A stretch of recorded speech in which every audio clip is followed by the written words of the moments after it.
ఇక Falcon scam లో కీలక పురోగతి లభించింది. ఎండి అమర్దీప్ ని అరెస్ట్ చేశారు పోలీసులు. దానికి సంబంధించిన బ్రేకింగ్ న్యూస్ అందుతోంది. ఎండి అమర్దీప్ ని తెలంగాణ పోలీసులు ముంబైలో అదుపులోకి తీసుకున్నారు.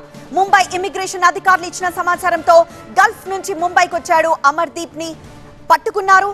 డిజిటల్ డిపాజిట్ల పేరుతో 850 కోట్ల రూపాయలు కొట్టేశాడు అమర్దీప్. ఎంఎన్సీ కంపెనీలో పెట్టుబడుల పేరుతో ఈ మొత్తాన్ని కలెక్ట్ చేశాడు. షేర్ మార్కెట్లో పెట్టుబడులు పెడతానంటూ బురిడి కొట్టించాడు. ఫాల్కన్ స్కామ్ వెలుగులోకి రాగానే చార్టెడ్ ఫ్లైట్ లో అమర్దీప్ దంపతులు దుబాయ్కి పారిపోయారు.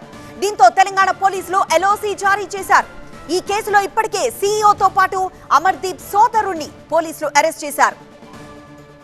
యాప్ బేస్డ్ డిజిటల్ డిపాజిట్లు, ఎంఎన్సీ కంపెనీల్లో పెట్టుబడులు, షేర్ మార్కెట్లో అధిక లాభాలు వస్తాయంటూ ప్రజలను నమ్మించి భారీ మొత్తంలో నగదు కొట్టేసినట్లు విచారణలో తేలింది.